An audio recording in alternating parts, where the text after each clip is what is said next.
Welcome to the 128th season of the Canadian Club Toronto, Canada's Podium. For over a century, this platform has been a gathering place for visionaries, public figures, and decision makers to discuss the most pressing issues of our time. We've been having important discussions and debates around this podium in this country for well over a century. I call this a historic podium of record. Our club's always been a forum for visionaries, public figures, and decision makers to command attention to the issues of our time. The Canadian Club is one of the most important podiums anywhere in the world that a Canadian can speak to, tell Canadians what it is that they think, develop those thoughts. And so I want to thank you for that very, very much. Please join me in thanking our esteemed panelists today. Through our programs and events, including our youth and young leaders programs, our diversity partnerships, our joint events, and our media and social media opportunities, we offer you access to dynamic political, social, and business figures from abroad and right here at home. The platform from which the eloquence of Canada has flowed all of that time, whether it be business, education, politics, sports, arts, and culture. If someone wants to say something to Canadians about this country and about the future of this country, this is the venue you choose.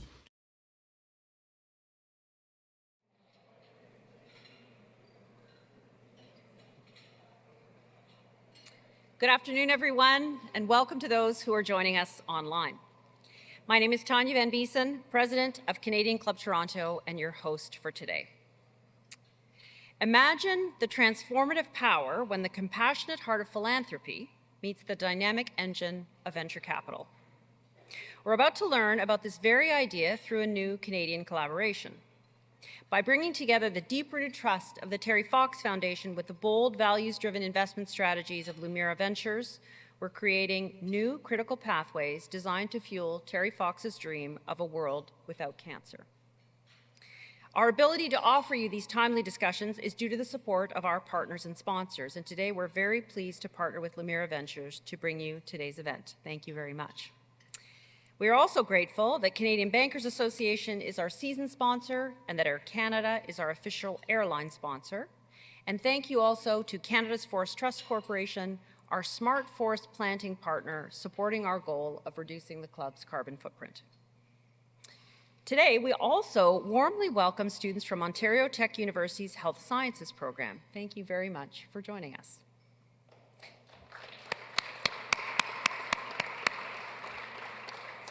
Before the panelist introductions, let me share some club information with you, and I invite you to visit our website at canadianclub.org for all of our membership and event information. I would also encourage you to share information about today's event on your favorite social media platforms. We love it when you spread the news. And I do hope that you will have questions today for our speakers. So for those in the room, there are traditional Q&A cards on the table with pens, so please feel free to fill those out, and someone will be around to pick those up. And for our online participants, please hit the red Q&A button on the right side of your screen. Do it early so we can get it in. Then I will introduce Michael. So I'd like to call Michael Rossi up, Chair of the Terry Fox Foundation, who is going to deliver opening remarks and to introduce the panel. Michael, Canada's podium is yours.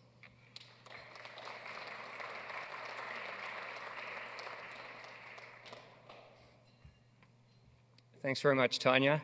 And thank you to the Canadian Club for hosting us here for an incredible conversation that we're going to have here today. It's my pleasure to share a few opening remarks. 45 years ago this Saturday, April 12th, 1980, a Canadian hero did something incredibly bold. Terry Fox dipped his prosthetic leg in the Atlantic Ocean, and he created a ripple that's been felt around the world ever since. Terry had a vision of a world without cancer, a world where people wouldn't have to suffer. He dreamt of running across this country to raise funds for cancer research. And I'm not sure that even Terry knew just how far that dream would go. After 143 days in a row of running, the equivalent of a marathon every day. Let that sink in. After 143 days, Terry's marathon of hope ended, but his vision did not. Terry challenged us all. If he couldn't continue, it had to carry on without him, and it has. At the Terry Fox Foundation, we are inspired by Terry's resilience, his courage, and his determination. We're fighting a disease that is relentless and evolving, and that requires us to be even more relentless and evolving in our response. In Terry's name, we raise and invest millions of dollars every year in cancer research, groundbreaking cancer research, adjudicated through the world-class Terry Fox Research Institute. And we are making incredible strides. In Terry's name, we've created the Marathon of Hope Cancer Centers Network.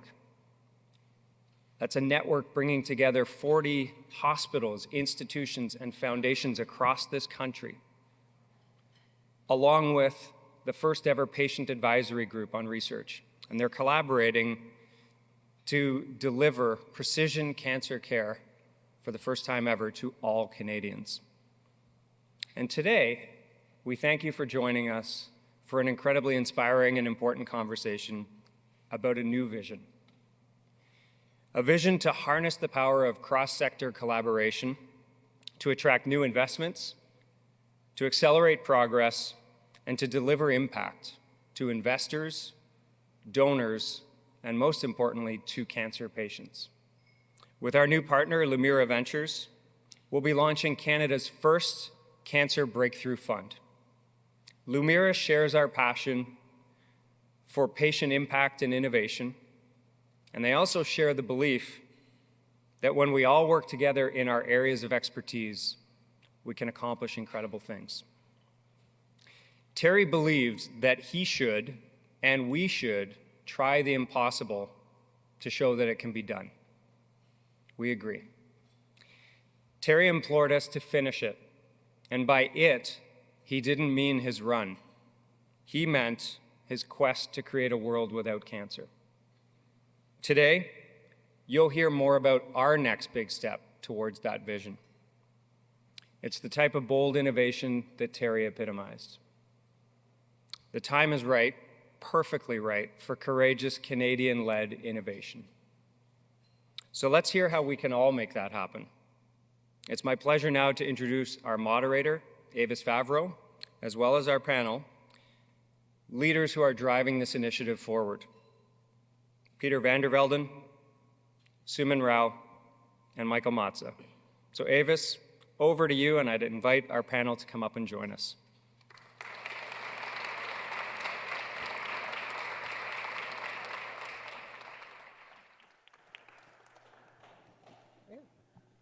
All right, good afternoon. Just checking, you can all hear me? Yes? Thumbs up. Wonderful. It's a real pleasure to be here, and I have to say that when I got an email from Peter to say that he was doing this, the synergy just went, boom, this makes perfect sense. Because as I look around the audience here, I'm going to do a poll, not an election poll, but I will bet that the majority of this room has had someone in their life, a sibling, a parent, a brother, a spouse, who's been affected by diagnosis of cancer. Can I just see hands up? Okay, that's the majority. And I just want to tell you, in the last 2 years, my brother is just recovering from advanced colon cancer surgery. My dear friend and colleague at CTV discovered that at the age of 52, he had not one, but 2 primary cancers, different ones at the same time. And after a very difficult year, he is back on the air reporting on the stock market, of all things. And my husband, an incidental finding, looking for kidney stones, and what do they find? A rare neuroendocrine tumor. So he had a part of his intestine removed. But they are all doing fine because of science. Because someone in a lab somewhere was thinking, how do we do this? So John, my colleague at CTV, is on the air taking a pill form of chemo. And he is on TV on a grueling schedule, I will tell you, he's doing that. So the question is, in my career of reporting, I saw lots of ideas for cancer, and I saw lots of great researchers working on things, but how do you get it to move along quicker? How do you take an idea from a petri dish into a company? And so what you're going to hear about today is, what do you know, what don't you know, and how do you put it together?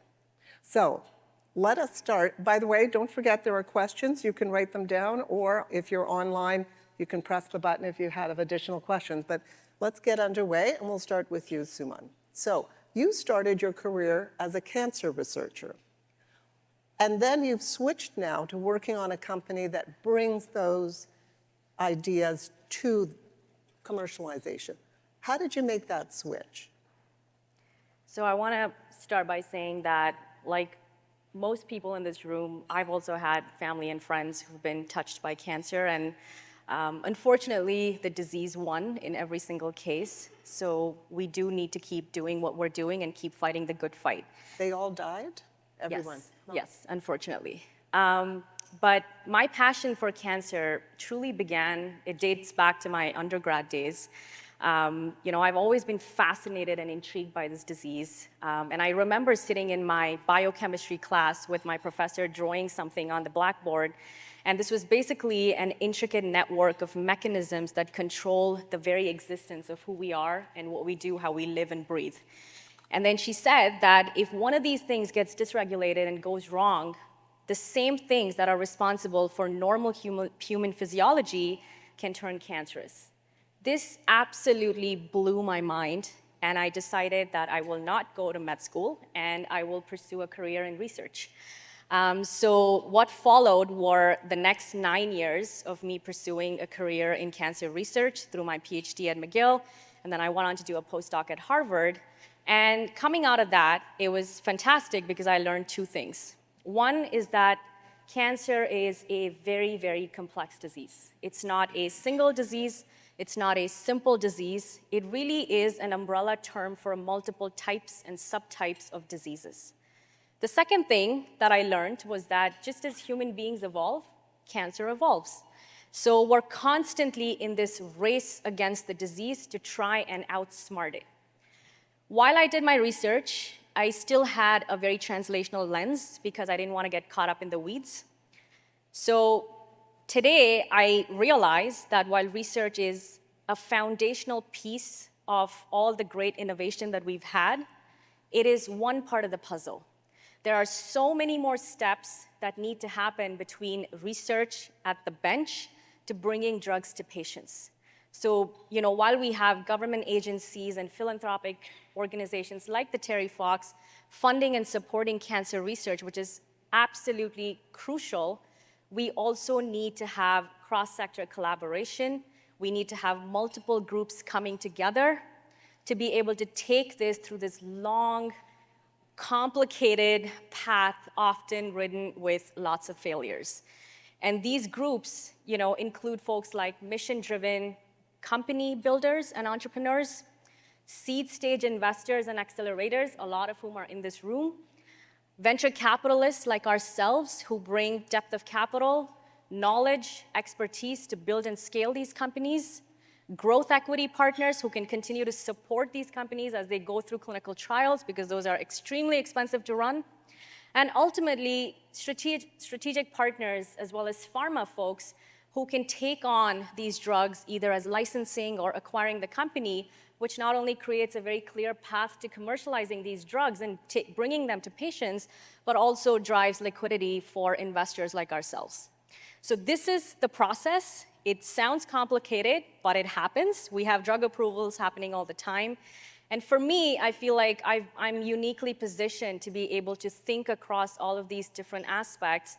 So when I look at a company, I'm able to say, well, is this science or technology going to address the underlying root cause of the disease? Can it translate into the clinic? And can it be fundable? Because we need capital access to move these forward. All right, so what I hear is from the bench side, you saw the commercial side, And now the other side of the equation is yours. So you are very successful. The Terry Fox Foundation is hugely successful. And you've raised almost $1 billion. So I think you've got the right formula for doing this. What was the roadblock, or what is it that drew you to a partnership? Thanks, Avis. Building a little bit on what Suman said, and one just by introduction, for me, I started realizing that I also didn't want to be a doctor or a nurse, and the reason was because what they do is kind of disgusting in reality. But I cared about healthcare deeply, right? And so I figured out that everybody in healthcare needs money to do the things they do, and so I pursued the career in the way in which I did it. And the reality is I came through, cancer's ugly. I was 12 years old when Terry Fox ran, and it was the first time I ever even watched the news, but I would get up every day just to see where Terry was, and Terry realized that cancer was ugly, and he realized that research was the solution, but he also knew that we were underfunding it in Canada, and so when he set out, he wanted to inspire people to get this message and get behind them. And so Terry Fox is this unifier, and to this day, he continues to do that. And I want to talk a little bit about what Michael Rossi said. There's opportunities in the next decade because of advances in science. So advances in genomic science, advances in AI, advances in machine learning. And all of that is dependent on data. And one of the issues we have, just because of the way our systems are funded, we have provincial boundaries, is no institution in Canada had access to enough data to drive the research to the next levels of innovation, the next levels of discovery. And so with the help of Health Canada, we brought together the new Marathon of Hope Cancer Center Network. And Michael said it's over 40 institutions. And so it's everybody that you think it should be, from the Princess Margarets to the BC Cancers to the McGills to the Dells to the Memorials. And they are all now working together in collaboration to advance precision medicine by sharing data. That's important because what that will do is it is going to drive new innovations, and that's going to create all these ideas. But if those ideas sit in the lab, patients don't benefit. And so for us, everything is about collaboration, not just in the public sector, but also public-private. And so commercialization of ideas is absolutely critical to improving patient outcomes. And for us, that's a key driver. And have you been able to, at the Terry Fox Foundation, commercialize? Was that a doorway that you can't go through? We don't have a clue how to commercialize. And so again, that's why cross-sector collaboration is important. So Lumira, they're great at it. And so bringing together a partnership, know what you don't know, is important to creating those next innovations. So you have the studies, the scientists, you have the 40 years of run-up to where we are here, but you need help making it commercialized to bring it to the patients. Absolutely.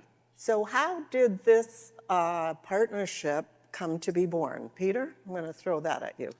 A Sure. chance meeting, or was it strategic? So both. Look, we are obviously in the business of building transformative companies that can deliver products to patients. And that's about a lot more than money. And people sometimes in this ecosystem, all they talk about is one thing. How do I get capital? How do I get capital? How do I get capital? But it's actually not about that. It's actually about smart capital.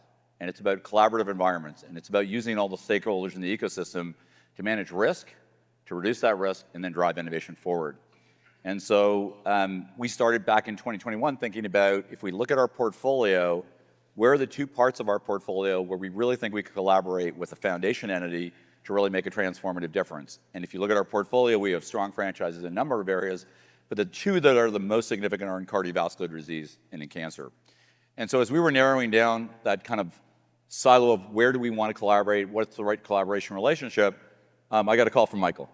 And Michael said, we have this vision for something that we want to do that's different. And we've been talking to a number of our stakeholders in the ecosystem that we collaborate with, and it turns out some of them are LPs in your funds, and they've said, we should talk. And so Michael spent maybe 10 or 15 minutes kind of giving me the high level of his vision, And it immediately resonated. It was immediately what we wanted to do.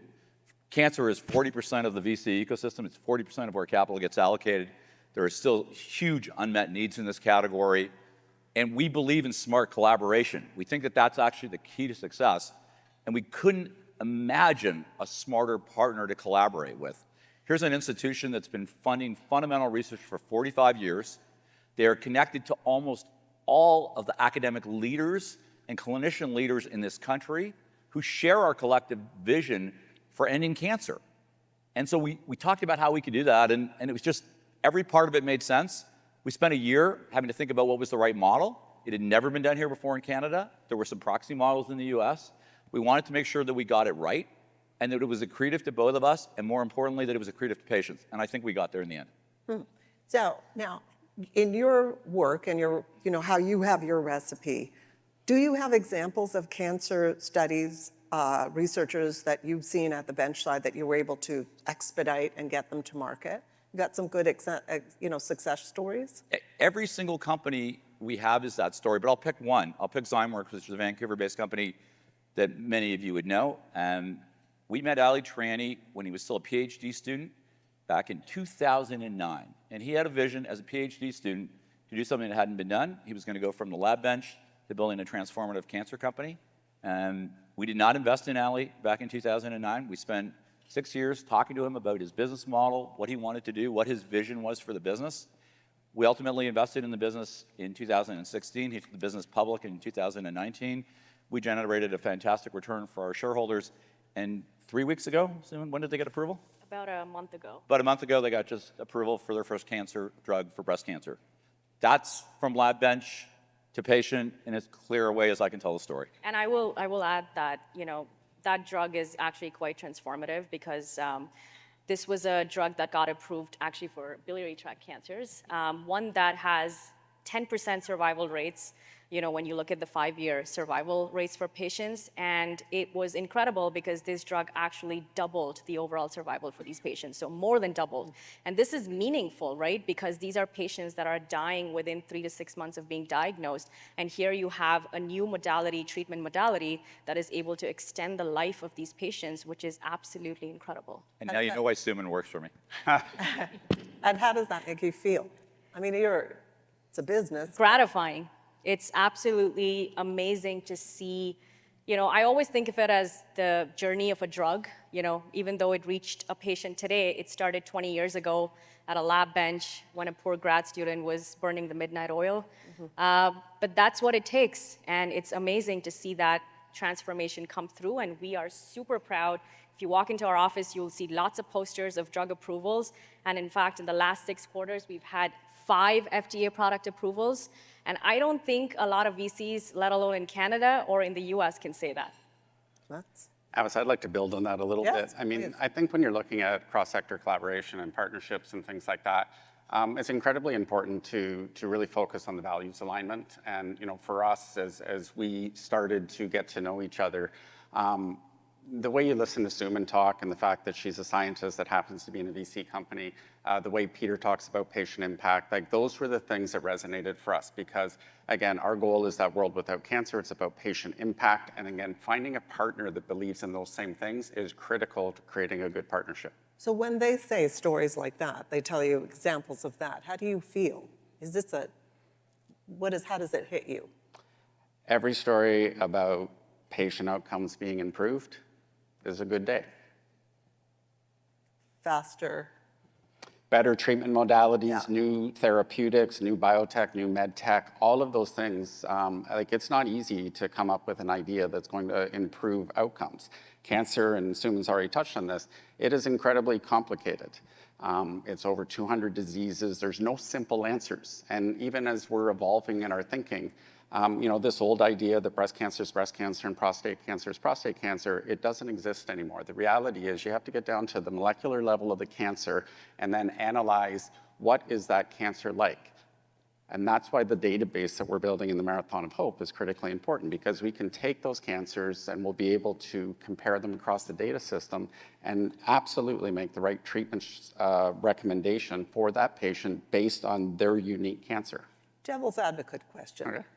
Some people say a charity is a charity, you know, and that touching in venture capital might make some people uncomfortable. Or is this a time for a change that we need to do something different?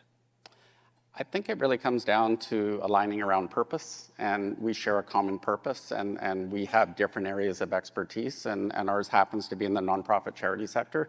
It's about working with donors, it's about creating passion, inspiring, and then aligning donors' interest with outcomes and impact. We felt Lumira shared that. We you know, when Peter and I first started talking, and this idea about not enough ideas, particularly in Canada, where we you know, we have so many smart people and we have so many innovators and there's a bunch of good ideas, but there's no capital available for them. And so they end up going south of the border and they have to compete in that market. And you know, the issue with that is, even if they're successful south of the border, the value capture is south of the border. And so we're not building that culture here in Canada. And as you build the culture, then more and more of those thinkers, right, are going to come up with ideas, access capital, and we should see improved outcomes. So all of those things, whether you're the charity, whether you're private sector, government is a big partner in what we do. So are all those other charities that we're working with. And so for us, this is where Terry the Uniter brings us all together and says, what's our goal? It's to overcome cancer. We all share that. As I was preparing for this, I noticed the phrase venture philanthropy, which I had not really heard of, although there are examples in the United States. But this is the first venture philanthropy program of a large scale in Canada. Would that be one of the first? It is the first partnership between a charity and a private sector venture company. But you know, many of our partners have accelerator programs in their institutions, their hospitals, their universities, and they have, like, those are great programs. And so that would be a venture philanthropy model that is happening, but often those programs don't have enough capital to transition to full commercialization. And so continuity of capital is something that we can be able to accomplish with our partners. So again, those accelerator programs are an important part of who we are, and we hope to bring ideas out of them. Okay. Sorry, can I just pick up on that, though? Because I think it's a really important point.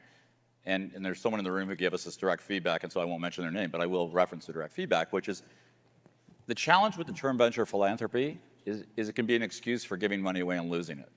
We're not trying to do that, right? We are trying to take capital which has purpose. It is donated or invested with us, but with purpose, and that purpose is both to drive transformative products for patients, but also to return real returns on that capital, whether it's for the stakeholders who are invested in the fund, or whether it's for the foundation, who we hope, as a function of the donations that will come into the foundation, will allow them to be the biggest collaborator, biggest GP or LP into the fund, and then it's a virtuous ecosystem where we're returning capital to them that they can redeploy then to fundamental research or to the next fund. So again, I don't want you to confuse this term venture philanthropy with false charity. The goal here is to do things that are transformative, both in terms of returning capital profitably and creating transformative products. Okay. We're getting questions from the audience. I guess sort of following on that, how do you want people to feel when they're involved in this venture? Well, we could probably all answer that. I'll say we want everybody that's involved with us to feel that they're part of creating solutions. Suman? What I will say is, despite all of the great drugs that have been approved and everything that we have out there, we still have a long way to go. And I think this fund is a great channel and a great vehicle for you to feel like you're making a true impact and making a difference, because we are bringing together the best and the brightest minds in a collaborative way to be able to fund and invest in the best companies out there that are able to address some of the biggest challenges that plagues this disease. Mm-hmm. So I think now's the time to do this. Well, that brings up an interesting question. We are at a pivotal time in terms of Canada. So, Peter, how might this bring more capital, more expertise into Canada? Because we are, University Health Network the other day posted that it's going to try to bring up American researchers, bring money in for this. How do you think this might have an impact in Canada? Yes, let me context that first, because I think it's important. RBC did an interesting piece of research about 6 months ago, and they looked at the last decade of venture-backed innovation across the entire spectrum. And what was interesting when you dug into that data is that 9 of the 10 most transformative companies that have returned the most value back to limited partners and investors were life sciences companies. That's despite the fact that this is a chronically underfunded space. It only accounts for between 15 and 16% of all venture capital. And in the US, it's exactly the same story. Last year in the US, if you look at all the M&A activity across the entire spectrum of venture, life sciences companies accounted for 5% of the companies that were sold or transacted on, and they accounted for 44% of the capital that was returned to limited partners. So the opportunity in Canada exists. This actually is a competitive advantage that we have that we are not exploiting. And I think Michael alluded to this earlier. What happens in this country is we do the heavy lifting, we do the innovation work, we do the seed work to build those companies to the next level, and then we look south of the border to have all the capital come from somebody else. And so when these companies actually get to the point where they deliver products to patients and when they deliver significant value for shareholders, about 90% of that value accrues to foreign investors. That is a fundamental problem. And we can change that. And we should change that, right? If you look at who funded those companies that invested in those Canadian companies and those Canadian innovations, there were 96 US pension plans in those companies. There were 5 Canadian pension plans in that mix. There's an opportunity for us to have more domestic capital get deployed to build the great companies that are coming out of the research being done in this country, for us to own more of that value and to have more of that value accrue to Canadians, both in terms of jobs, manufacturing, and patient benefit. And I think that's what we're trying to do here. And it's a small part of the equation, but we think it's an important part of the equation. And one thing that I will add to that is with this fund, we're super proud to be carving out about a quarter of the fund to go towards co-investing alongside incubators and accelerators that support early stage innovation coming out of Canada. And the Cancer Breakthrough Fund will act as a partner along with those seed stage investors to support these companies early on. And to Peter's point and to Michael's point about value capture, I think this allows us to sort of tap into this incredible pipeline of deals that we see as very, very strong ecosystem players that come to us, and we're going to be able to fund them. We're going to be able to get into these deals early on, play a supportive role as the companies continue to grow. But what's also great is the depth of capital, the continuity of capital, which we can support through our core funds, as well as the vast network of co-investors that we can bring into deals. And we've repeatedly done that over so many deals in the past, I would say, a year or two. And we continue to build that network. Mm-hmm. Okay, we probably have about 5 minutes left, but how quickly can you scale up? Like, do you have companies that you're looking at or research projects that you're ready to move into the pipeline quickly? I think there's 2 parts to the question. I'll answer the first one, which is when do we expect to launch the Cancer Breakthrough Fund and then move into investing in companies? Probably 12 months. And so, we are looking at the end of the year. We're looking in the first quarter of 2026. It's important to know that, one of the unique components of the fund is that you can be a donor, an investor, and an investor and a donor. And what I mean by that is philanthropists that love the concept can donate to the foundation. We will aggregate those donations into our limited partnership in the fund. But investors can invest with Lumira directly. And from our perspective, it's increasing the amount of capital on purpose. And so if you look at using other people's money, that's a great way for us to work. And so the timing is that. Peter, the second part of the question is, are there companies? Yeah, so I'll answer. So we look at about 1,000 companies a year. About 40% of those are oncology or cancer companies. So the pipeline and demand for this kind of capital is almost unending. The challenge is really the filtering process, trying to figure out what is the best, what can be the most transformative, and that's obviously the process that our team goes through. And then the other part to that is really, if you look at what's happening in Canada, there hasn't been a new life sciences fund formed since 2 years ago. Again, so the dearth of capital in this market is incredible. And so the opportunity to start executing is tomorrow, right? I mean, we have to go through the process of fundraising, but the opportunity set is simply piling up at the door, is the way I would describe it. Yeah, we do have a very, very active and exciting pipeline of deals that are ready to be taken a deeper look at, and we can go tomorrow. We can, in fact, go right after this. Right. Well, we've literally closed 4 new Canadian investments in the last 6 months. 2 of those are cancer companies. One is a company in Halifax called Soundblade, transformative technology for surgical decision of cancer tumors. Another is a company called Alpha 9 Oncology out of Vancouver, a radiopharma company that my colleague Lou Han just invested in. And so the pipeline is deep. But you need capital, you need expertise, you need collaboration, you need focus, and you need a will to win. Canada sometimes doesn't have that. Sometimes we look south of the border. Sometimes we rely on others. I think now is the time for us to have the will to win and to put together the resources to do that. And with that, sorry, one last point. I do this And all she the does time. this all the time. All the time.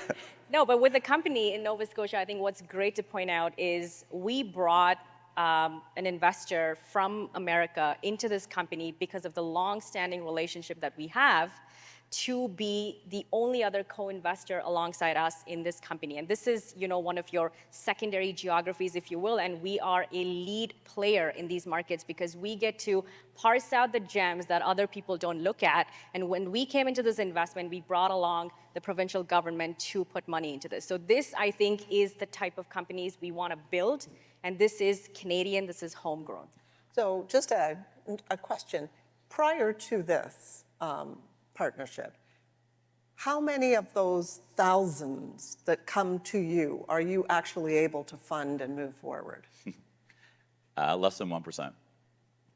And if there is a substantial influx of capital to do this, what would that increase to? Double, triple? Yeah, that's a really hard question to answer.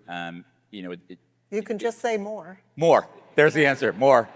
I like it. You could just say more, right? I'll just go back to Suman's answer. Makes me smile, but when she says we can do it tomorrow, she means it, and that makes me happy. 100%. Yes, he's got lots of energy, right? But he doesn't play Absolutely. golf enough, I hear from his wife. Okay. A couple of more questions. I guess, does the situation in the United States with the changes and the drop in funding at the universities and there play any role in how you plan this out? Look, I think, receiving research grants from the NIH, receiving research grants from other institutions is very, very fundamental because this is what helps advance science, which ultimately feeds into the drug pipeline. But I think now is the time for alternative sources of capital to step in. The Terry Fox Foundation continues to support cancer research, and then through this fund, we will be able to sort of try and fill some of those gaps because ultimately you can have a lot of research projects that are going to be funded, but they need to be taken past that and through the translational process to get them to be medicines. But do you think this initiative will actually support retention of Canadian staff here? Is that possible? 100%. I mean, look, the problem today, and we're already seeing it with all the chaos, is Americans are putting term sheets to companies in Canada, and one of their asks is that they move south of the border as a part of, accepting the term sheet. That phenomena is going to continue. The chaos in the U.S. is going to continue. The only way we can respond to that is having a homemade solution. We cannot be reliant on that market to choose what is the best innovation in this country, to choose who are the mission-driven entrepreneurs who should be building those companies, and to choose who are the funders of those companies. We can't allow Americans to have that luxury of managing that part of our economy. And if we fail to do that,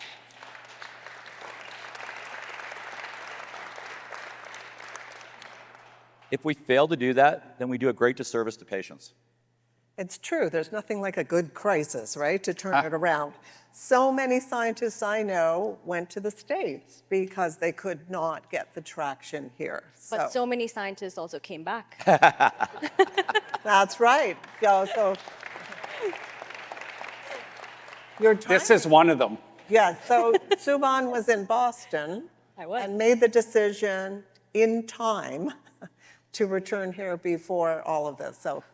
Yeah. But do you get colleagues from the States calling you? I have an incredible network of folks that we collaborate with. But guess what? We're I think you need to have that network. I don't think we're living in any sort of false illusion that we cannot have capital coming in from the US because it's a huge market. But I think what we're trying to say is let's try and be more Canadian in terms of the companies we build, while also bringing our US colleagues in, as opposed to our US colleagues coming and taking what we want to be building here. Bring them in on our terms. Yeah. Exactly. Yeah. Do you think, since this is the first of its kind, that other groups may follow this template? I hope so. Yeah. That's my answer. Look, this is a way to bring all kinds of capital that's sitting idle on balance sheets on mission.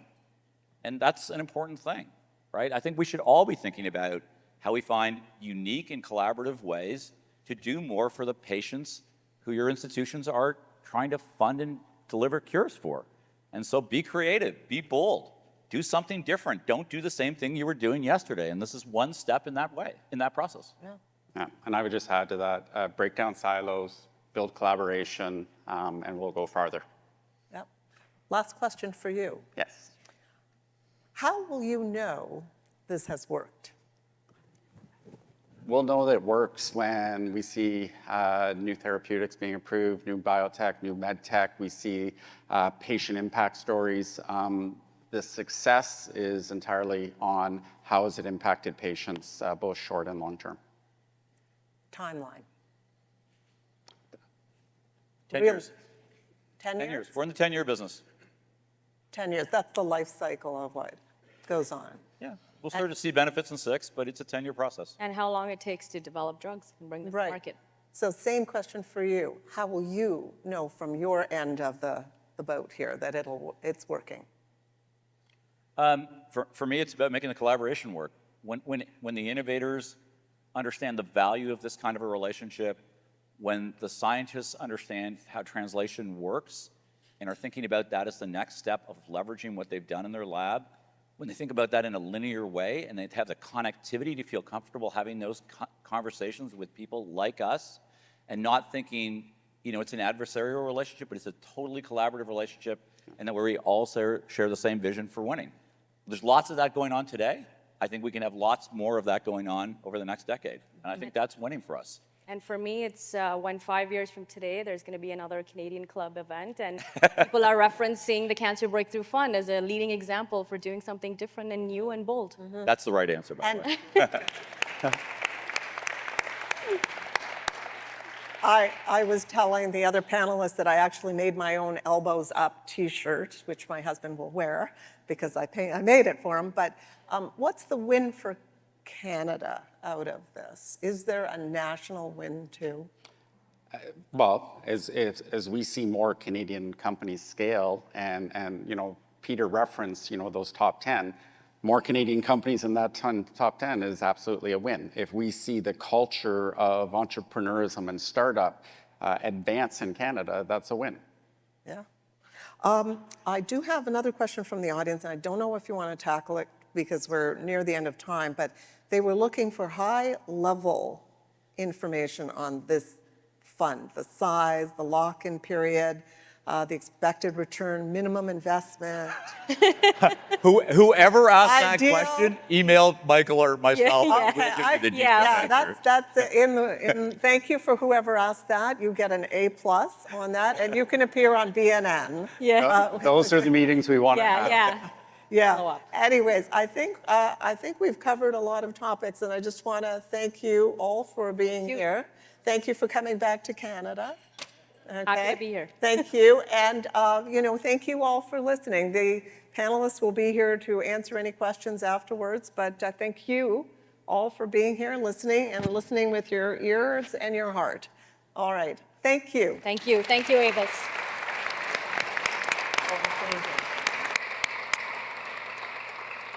On behalf of the Canadian, Suman, have a seat. On behalf of the Canadian Club of Toronto, I just want to thank all of you, Michael, Suman, Peter, and of course Avis for your wonderful moderation. Really interesting discussion, incredibly innovative idea. And I understand it's kind of been done elsewhere, but I think this is a uniquely Canadian collaboration. I sort of feel like I want to wrap myself in the flag. So we really appreciate you choosing our podium to share this this fund with us. We will all look forward to the progress, indeed maybe even being part of the fund. So thank you for bringing this forward, and obviously we wish you all the best and great success. And for all of us who have been touched by cancer in the room, or may be touched by cancer in the room, I suspect this is going to be very important for all of us going forward. So thank you.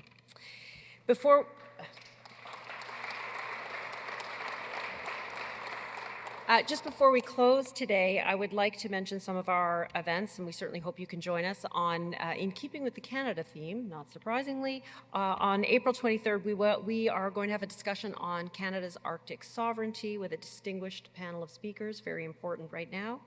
On April 30th, we are hosting an evening event to talk about how Toronto gets its mojo back with our chief city planner. And for those who ride the subway or drive cars in this city, you may be interested in joining that. Please visit our website, canadianclub.org, for more information on these and other upcoming events. Finally, and as always, I would like to thank our AV supplier, VBC Live, for facilitating today's event. Thank you all for being here. Thank you very much. We hope you have a great rest of your day.